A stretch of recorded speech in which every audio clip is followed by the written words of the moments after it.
Hello दोस्तों, जैसा कि मैंने बता रखा है, मैं अपने YouTube चैनल पर कक्षा 9 और 10 की NCERT गणित की पुस्तक के प्रश्नों को हल करवाता रहूँगा। उसी क्रम में कक्षा 9 का गणित का चैप्टर नंबर 8 अध्याय 8 जिसका नाम चतुर्भुज है, उसके बेसिक कॉन्सेप्ट को मैं इस वीडियो में लेना चाहूँगा। बेसिक जानकारी जो कि आप कक्षा 8 में पढ़ते भी हैं, थोड़ा सा रिकॉल करवाऊंगा अपने तरीके से। और चतुर्भुज में जो भी वर्ग है, आयत है, समांतर चतुर्भुज है, समलंब है अथवा पतंग है, उसकी डेफिनेशन में केवल उस तरह बताना चाहूंगा, केवल उतना जितना आपको प्रमेय अथवा प्रश्नों को सिद्ध करने में जिसकी जरूरत होती है, या यूं कहें आयत, वर्ग, समचतुर्भुज, इन सब की एक नई परिभाषा बताई जाएगी। एक छोटी सी परिभाषा जिसमें जो आपने पहले से पढ़ रखा है परिभाषाएं, वो सारी चीजें आ जाएंगी उस छोटी सी परिभाषा में। और सिद्ध करने में चूंकि लॉजिक लगता है, आसान डेफिनेशन हमको मिलनी चाहिए, तो आप एक नया डेफिनेशन या परिभाषा देखेंगे यहाँ पर चतुर्भुजों की। तो सबसे पहले तो चतुर्भुज ही जान लेते हैं। जो चैप्टर का नाम है वो क्या होता है, बहुत छोटा सा चीज है जिसको आप सभी जानते होंगे। चतुर्भुज यानी कि क्वाड्रिलेटरल्स। सबसे पहले चार भुजाओं से घिरी अथवा बंद आकृति चतुर्भुज कहलाती है। आप देख सकते हैं, जैसे मैंने चतुर्भुज का नाम रख दिया है बैग्स, BAGS। जैसे देखिए, जैसे चतुर्भुज बैग्स, ये आप जानते हैं चतुर्भुज का चिन्ह है, छोटे क्लास में पढ़ते हैं। चतुर्भुज बैग्स चार भुजाओं BA, AG, GS और SD। देखिए ध्यान से, BA, AG, GS और SD से बंद आकृति है। एक चतुर्भुज में चार भुजाएं तो होती ही हैं, चार भुजाओं के अतिरिक्त चार शीर्ष, चार कोण और दो विकर्ण होते हैं। ये सामान्य जानकारी है। तो देखिए चतुर्भुज, जैसे चतुर्भुज बैग्स में क्या है, चार शीर्ष कौन से हैं? शीर्ष का मतलब ये नोक जिस बिंदु पे होता है, या यूं कहें बिंदु। तो बिंदुओं को एक अक्षर से नाम दिया जाता है। जैसे शीर्ष कौन कौन से हैं? B है, B, A है, G है और S है। ये चीज आप छोटे क्लास में पढ़ते भी हैं। चार कोण कौन कौन से हैं? कोण B, कोण A, कोण G और कोण S, ये हमने लिख रखा है। तथा दो विकर्ण, विकर्ण कौन से हैं? ये विकर्ण एक है BG और एक है AS। अगर हम विकर्ण की बात करें तो विकर्ण होता क्या है? किसी बहुभुज का विकर्ण उसकी दो अउभयनिष्ठ शीर्षों को जोड़ने वाला रेखाखंड होता है। The line joining any two non-consecutive vertices of a polygon is called diagonal of that polygon। diagonal का मतलब विकर्ण। तो फिलहाल ये विकर्ण हो गया, विकर्ण की डेफिनेशन मैंने बता दी, ये हो गया। अब चतुर्भुज के प्रकार की अगर हम बात करें तो चतुर्भुज मुख्यतः दो प्रकार के होते हैं, अवतल तथा उत्तल। देखिए आपने इस तरह का चतुर्भुज देखा था, लेकिन ये नहीं देखा। भाई इसकी परिभाषा है कि चार भुजाओं से बंद आकृति। अब ये भी चार भुजाओं से बंद आकृति है, ये भी चार भुजाओं से बंद आकृति है, लेकिन चूंकि इसका एक कोण 180 से अधिक है, अंदर वाला कोण, और अंदर वाले कोण को ही मुख्यतः चतुर्भुज का कोण कहते हैं। तो एक कोण 180 से अधिक है, इसलिए ये कैसा होगा? अवतल चतुर्भुज। देखिए अवतल चतुर्भुज यानी कॉन्केव क्वाड्रिलेटरल्स, वह चतुर्भुज जिसका एक कोण 180 अंश से अधिक हो, अवतल चतुर्भुज कहलाता है। जैसे चतुर्भुज मैंने नाम दे दिया है साइड, SIDE। चतुर्भुज साइड में चूंकि कोण E ग्रेटर देन 180 डिग्री, यानी कि कोण E का मान 180 से अधिक है। अब कितना अधिक है इस पर डिपेंड नहीं करता है, 180 के बजाय 82, 83, 200, 210 कुछ भी हो जाए एक कोण। बाकी कोण तो भाई 180 से कम हो जाएंगे, क्योंकि चतुर्भुज के सभी कोणों का योग 360 होता है। तो जब अकेले एक ही हो जाएगा 180 से अधिक, तो बाकी तीनों कोण मिलाकर के 180 से कम होंगे। तो इस प्रकार से चूंकि कोण E 180 से अधिक है, इसलिए चतुर्भुज साइड एक अवतल चतुर्भुज है। उत्तल चतुर्भुज की बात करें तो कॉन्वेक्स क्वाड्रिलेटरल कहते हैं वह चतुर्भुज जिसका प्रत्येक कोण 180 से कम हो, उत्तल चतुर्भुज कहलाता है। जैसे उपरोक्त चतुर्भुज बैग्स, ये जो चतुर्भुज हमने लिया था, ये क्या है? उत्तल चतुर्भुज का एक उदाहरण है। प्रायः हम जब भी चतुर्भुज की बात करते हैं तो उत्तल चतुर्भुज के बारे में ही कहते हैं। मतलब सामान्यतः हम अवतल चतुर्भुज तो पढ़ते ही नहीं, इसके बारे में बस केवल जानकारी, सामान्य सी जानकारी मात्र है। हो सकता है हायर क्लास में आपको ये चीज देखना पड़े, लेकिन जानना तो चाहिए कि भाई अवतल चतुर्भुज भी होता है। तो ये चीज हो गया। अतः चतुर्भुज का अर्थ उत्तल चतुर्भुज होता है, यानी कि जब केवल चतुर्भुज कहा जाए तो इस प्रकार के चतुर्भुज की हम बात करते हैं। चतुर्भुज या उत्तल चतुर्भुज मुख्यतः 3 प्रकार के होते हैं। कौन कौन? समलंब, समांतर चतुर्भुज तथा पतंग। मैंने पहले ही कहा, मैं चतुर्भुज की परिभाषा यहाँ पर इस प्रकार दूंगा जो हमें प्रश्नों को सिद्ध करने में या प्रमेयों को सिद्ध करने में जरूरत पड़ेगा। तो चलिए इसके बारे में बताता हूँ, मैं आगे बताने का प्रयास करता हूँ। इतना मिटा दिया मैंने। ये बेसिक कंसेप्ट है, बहुत ही इंपॉर्टेंट चीज है। और अगले वीडियो में हम प्रमेय करेंगे, जितने भी प्रमेय होते हैं प्रश्नावली 8.1 के लिए। उसके बाद प्रमेय जो है प्रश्नावली के प्रश्न करवाए जाएंगे और फिर जो 8.2 प्रश्नावली के लिए प्रमेय होगा वो सारा किया जाएगा। तो अभी तो हम जान लेते हैं खूब कायदे से कि समलंब क्या है, समांतर चतुर्भुज क्या है और जो है पतंग क्या है। तो ये देखते हैं। देखिए सबसे पहले हम क्या करेंगे, कटिंग कर लेते हैं। जो है मिटा दिया मैंने। ठंडी का मौसम है, चिपक ले रहा है इसमें। देखिए क्या करते हैं, सबसे पहले लिखते हैं समलंब। 3 प्रकार के उत्तल चतुर्भुज या चतुर्भुज, जिसमें क्या आएगा सबसे पहले समलंब। अब समलंब को कहते क्या है, अंग्रेजी में कहते हैं ट्रेपीजियम। ट्रेपीजियम ये होता क्या है? ऐसा चतुर्भुज जिसकी सम्मुख भुजाओं का 2 युग्म कैसा हो, समांतर। अब अगर आप समांतर नहीं जानते हैं कि समांतर चीज क्या होता है, तो आप कक्षा 9 के वीडियो के प्लेलिस्ट, मतलब वीडियो के प्लेलिस्ट में जाएंगे और कक्षा 9 के जितने भी वीडियो पड़े हैं उसमें यूक्लिड की ज्यामिति यानी चैप्टर नंबर 5 में आपको समांतर रेखा की परिभाषा मिल जाएगी। तो चलिए देखते हैं समलंब में। जैसे एक त्रिभुज का हमने नाम रख दिया रोप, ROPE। अब देखिए इसकी सम्मुख भुजाएं RO और EP, ये दोनों कैसे हो गए, समांतर। तो ये क्या कहलाएगा, समलंब। परिभाषा क्या निकल के आ रही है, वह चतुर्भुज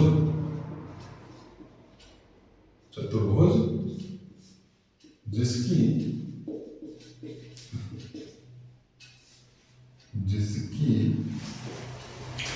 सम्मुख भुजाओं का एक युग्म समांतर, सम्मुख भुजाओं का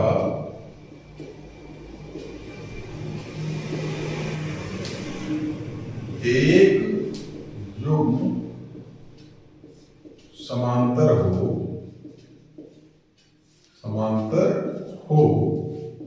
समलंब कहलाता है।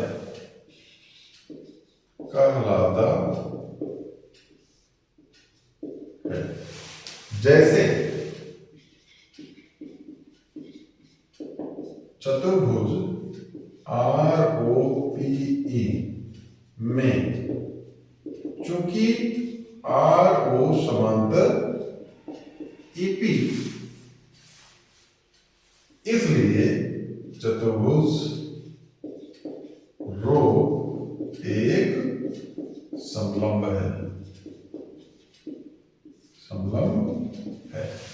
मतलब सम्मुख भुजाओं, अब देखिए सम्मुख भुजाएं मतलब आमने सामने की भुजाएं, ये भी तो सम्मुख भुजाएं हैं, लेकिन ये भुजाएं समांतर नहीं है। अगर समांतर हो तब भी एक समलंब होगा।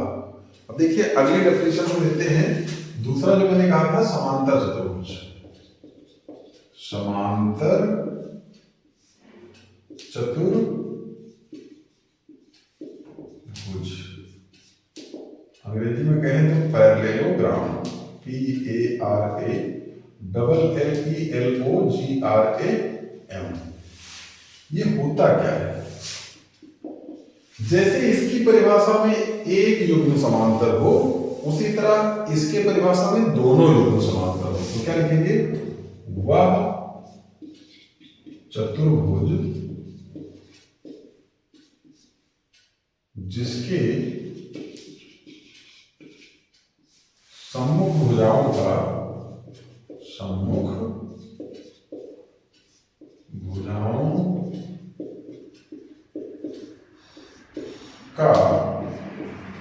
दोनों युग्म समांतर हो, समांतर चतुर्भुज कहलाता है। समांतर चतुर्भुज कहलाता है।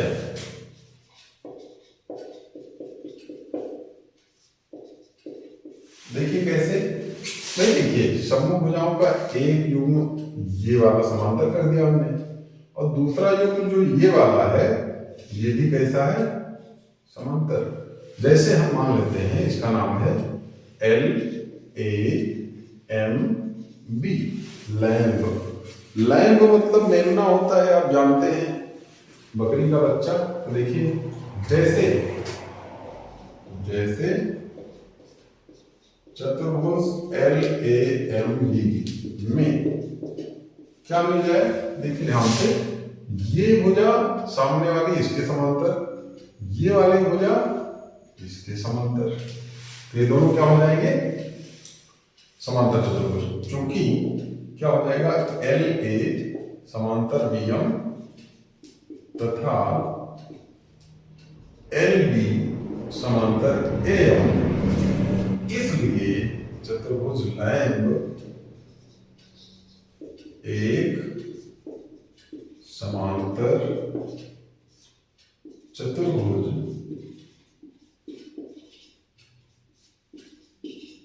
है। अब ध्यान में रखना है समांतर चतुर्भुज का चिन्ह, समांतर चतुर्भुज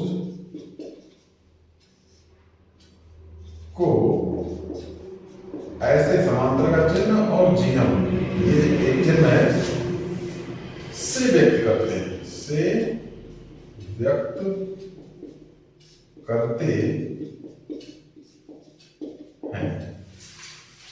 ये ध्यान दीजिएगा। तो अब देखिए इसकी परिभाषा में कुछ खासियत नजर आ रही होगी। इसमें क्या कहा गया है? वह चतुर्भुज जिसके सम्मुख भुजाओं का दोनों युग्म क्या हो?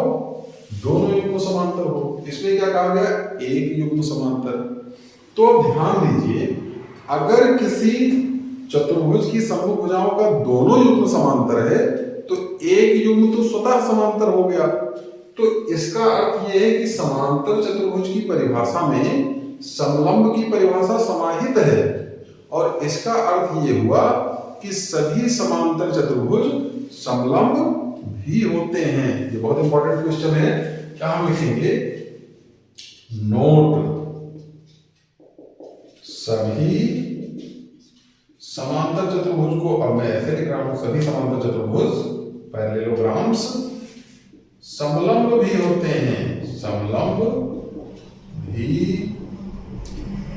सॉरी उल्टा हो गया, सभी समलंब, उल्टा हो गया, सभी समलंब, क्योंकि समलंब की परिभाषा समांतर चतुर्भुजों में आ जाती है। सभी समलंब समांतर चतुर्भुज भी होते हैं। ये बहुत इंपॉर्टेंट चीज है। ये कैसे होते हैं? क्योंकि भाई समांतर चतुर्भुज में समलंब की परिभाषा आ गई, तो जितने समलंब है वो समांतर चतुर्भुज ऑलरेडी हो जाते हैं। ये हो गया। अभी हमको इस चैप्टर में समांतर चतुर्भुजों के बहुत से गुण होते हैं, उनके बारे में पढ़ना है। जैसे कि समांतर चतुर्भुज की सम्मुख भुजाएं बराबर होती हैं, इसको हम सिद्ध करेंगे। जैसे कि समांतर चतुर्भुज के सम्मुख कोण बराबर होते हैं, इसको भी हम सिद्ध करेंगे। जैसे कि समांतर चतुर्भुज के विकर्ण एक दूसरे को समविभाजित करते हैं, इसको भी हम सिद्ध करेंगे। फिलहाल हम चलते हैं समांतर चतुर्भुज के प्रकार जान लेते हैं। बहुत सारे ऐसे चतुर्भुज हैं जो समांतर चतुर्भुज ही हैं लेकिन उनका अलग नाम है, जिसके बारे में आप डिटेल जानेंगे यहाँ पर। तो चलिए देखते हैं, लिखता हूं मैं समांतर चतुर्भुज के प्रकार। समांतर चतुर्भुज के प्रकार कौन कौन से प्रकार होते हैं? देखिए, समांतर चतुर्भुज तीन प्रकार के कौन कौन? समचतुर्भुज, वर्ग और आयत। तो सबसे पहले मैं लिखता हूं समांतर चतुर्भुज। समांतर चतुर्भुज मुख्यतः तीन प्रकार के होते हैं। तीन प्रकार के होते हैं। कौन कौन? ये तीन कौन कौन से होते हैं? आयत, कामा वर्ग, या यूं कहें समचतुर्भुज कह देते हैं। चलिए एक ही बात है, वर्ग कामा समचतुर्भुज। सम चतुर्भुज, ये थोड़ा देर को वीडियो से कटने ना पाए, नहीं कट रहा है। तो इस प्रकार से आपने देखा समांतर चतुर्भुजों के बारे में। अब मैं इसको भी एक्सप्लेन करने का प्रयास करता हूं। उसके बाद जो तीसरा उत्तल चतुर्भुज या चतुर्भुज का जो तीसरा रूप है पतंग, उसको बताऊंगा। पहले समांतर चतुर्भुज के प्रकार देख लेते हैं। तो आप चाहें तो इतनी बात नोट कर लें। बहुत ही बेसिक तरीके से मैं प्रयास कर रहा हूं बताने का, और डेफिनेशन मेरा वो होगा जो सिद्ध करने में प्रयोग होगा। बहुत छोटे से छोटा डेफिनेशन, छोटी से छोटी परिभाषा, क्योंकि सिद्ध करने के लिए जितना कम से कम चीजों में हमारा काम बन जाए वो ज्यादा बेहतर होता है। ज्यामिति अपने आप में बहुत कठिन चीज है और उसको समझने के लिए लॉजिकल रीजनिंग की जरूरत होती है। देखिए, देखते हैं हम।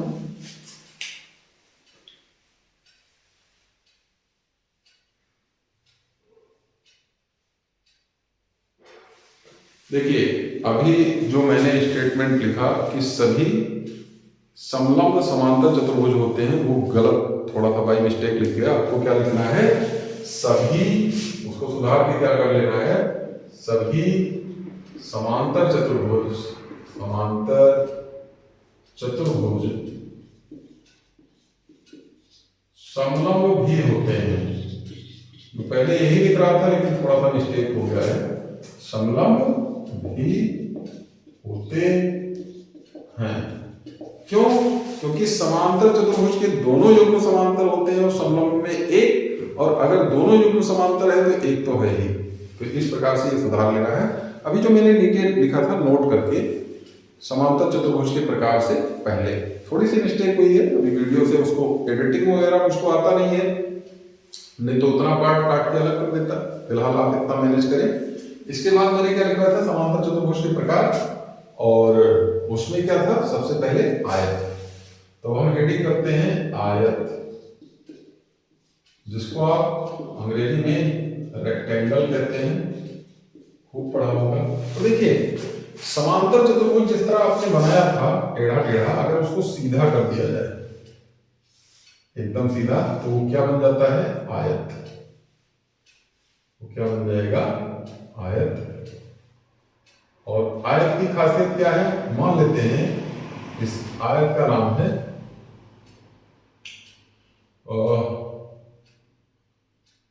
JOKE,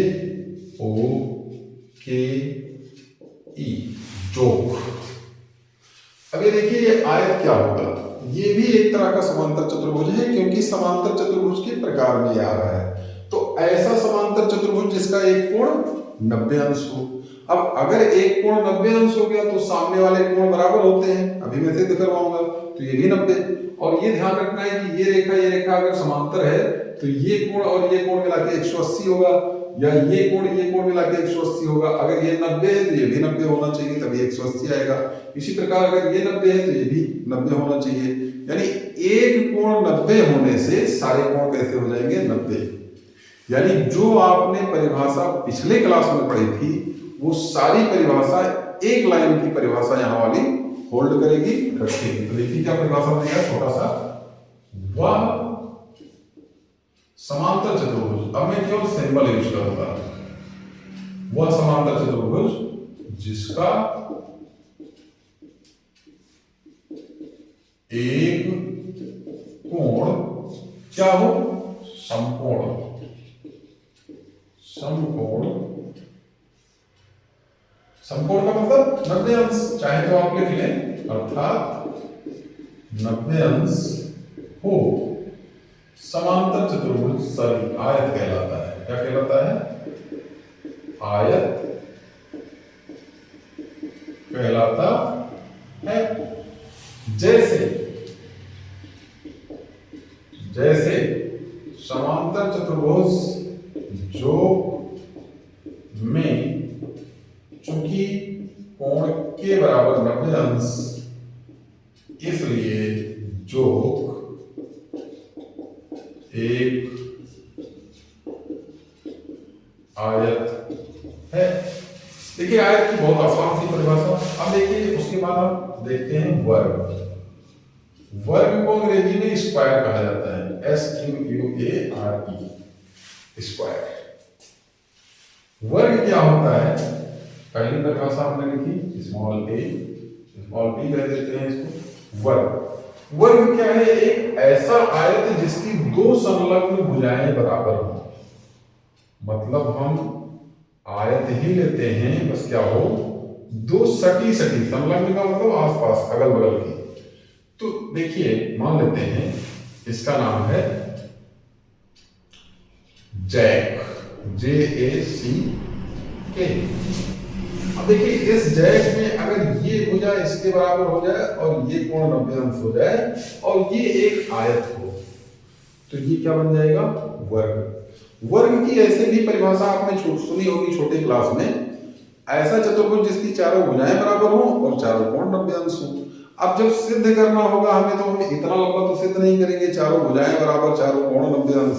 हम क्या करेंगे, सबसे पहले ये दिखा देंगे कि ये एक आयत है, और आयत कैसे दिखेगा, एक समांतर चतुर्भुज का एक कोण 90 अंश, और उसके बाद ये दिखा देंगे कि दो संलग्न भुजाएं बराबर हैं। तो देखिए क्या लिखेंगे,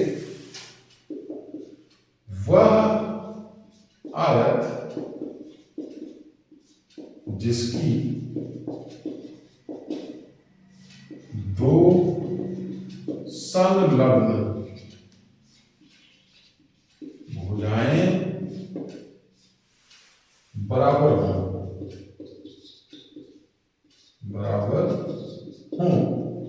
वर्ग कहलाता है, वर्ग कहलाता है। अब भाई चूंकि आयत में आमने सामने की भुजाएं बराबर होती हैं, अगर ये भुजा इसके बराबर हो गई तो देखिए ये ऑलरेडी बराबर था, ये भी बराबर हो गया, तो यानी ये x है तो x ये था, और हमने कह दिया ये भी x है, तो आमने सामने ये भी बराबर होता है तो ये भी x हो जाएगा, यानी सारी की सारी बराबर हो जाएंगी। तो इतने डेफिनेशन से क्या मिल गया आपको कि इसकी सभी भुजाएं बराबर हैं और प्रत्येक कोण 90 अंश है। ये वर्ग कहलाता है। जैसे आयत जोक में चूंकि जे के बराबर के सी, सॉरी जोक नहीं है, जैक है, JACK, जे के बराबर के सी, इसलिए आयत जैक एक वर्ग है। अच्छा, इसकी अन्य परिभाषा ऐसे भी बनाई जा सकती है, वह समचतुर्भुज जिसका एक कोण 90 अंश हो। फिलहाल हम समचतुर्भुज जानते हैं पहले क्या होता है, क्या लिखते हैं, समचतुर्भुज, समचतुर्भुज जिसको हम कहते हैं रोम्बस। देखिए वह चतुर्भुज, यहां पर मैं लिख देता हूं, अथवा समांतर चतुर्भुज, क्योंकि जो समचतुर्भुज है वो भी एक तरह का समांतर चतुर्भुज होता है जिसकी जिसकी सभी भुजाएं बराबर हो, सभी भुजाएं बराबर हों समचतुर्भुज कहलाता है। समचतुर्भुज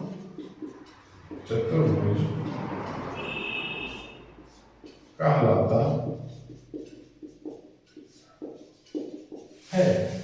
जैसे आप क्या करें, इसी चीज को थोड़ा टेढ़ा टेढ़ा बना दें, ऐसे ऐसे और ऐसे। मान लेते हैं इसका नाम है LUNG, लंब। लंब मतलब फेफड़ा। देखिए, जैसे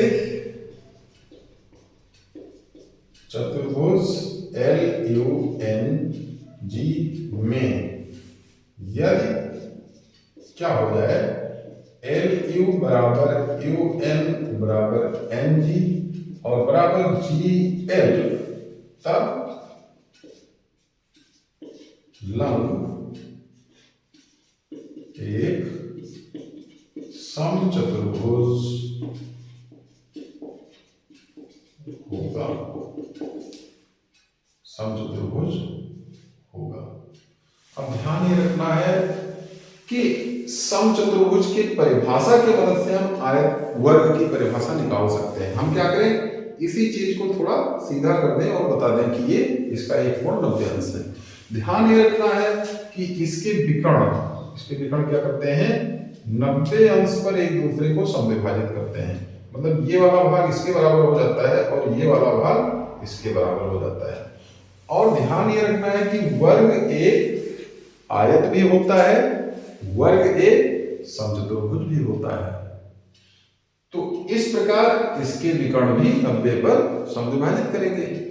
आयत भी एक जो है समांतर चतुर्भुज है, तो इसके भी विकर्ण एक दूसरे को समविभाजित करेंगे। अब समांतर चतुर्भुज के विकर्ण एक दूसरे को समविभाजित करते हैं। आयत एक समांतर चतुर्भुज, तो इसके विकर्ण समविभाजित करेंगे। इस प्रकार से इतनी परिभाषा हमने बताई। मुख्यतः आपको इस चैप्टर में समांतर चतुर्भुज यानी इन तीनों के बारे में और समांतर चतुर्भुज के बारे में ही पढ़ना है। अब हम चलते हैं पतंग को थोड़ा सा समझ लेते हैं कि वो क्या है।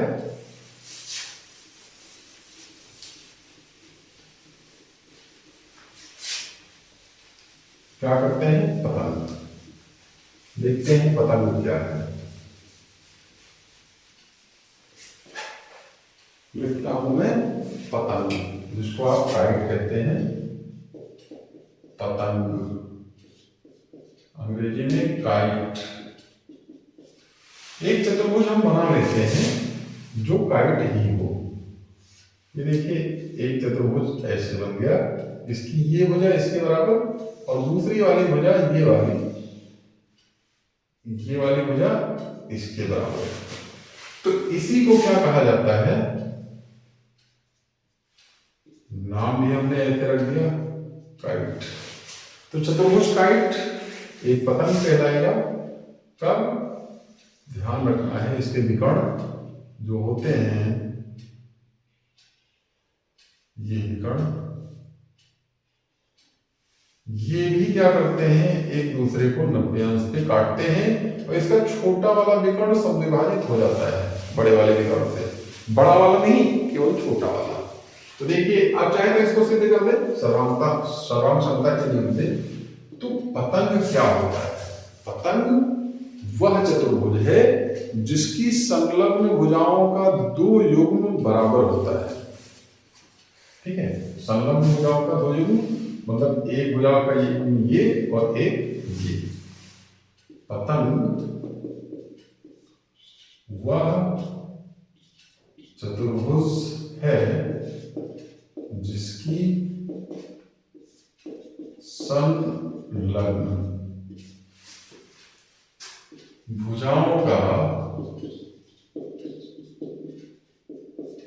2 युग्म बराबर होता है। जैसे चतुर्भुज KITE काइट में चूंकि KE बराबर KI तथा TE बराबर TI, इसलिए KITE यानी कि काइट एक पतंग है।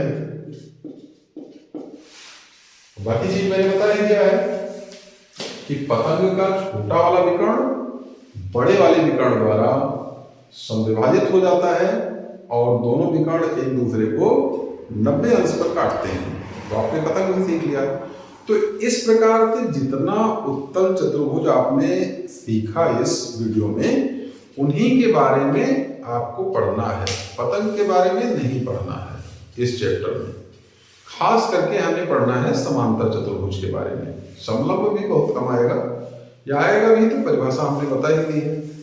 तो इस वीडियो को मैं यहीं तक बताना चाहूंगा। आप प्रयास कीजिए, जो है चैनल को वीडियो ज़्यादा से ज़्यादा सब्सक्राइब करवाइए यार दोस्तों से, और वीडियो को अपने यार दोस्तों के पास शेयर करते रहिए ताकि उनका भी ज्ञान बढ़ता रहे। ज्यामिति बहुत कठिन चीज़ है, इसको आसानी से समझ पाना बहुत मुश्किल होता है। तो फिलहाल वीडियो देखने के लिए बहुत बहुत धन्यवाद। अब मिलेंगे अगले वीडियो में।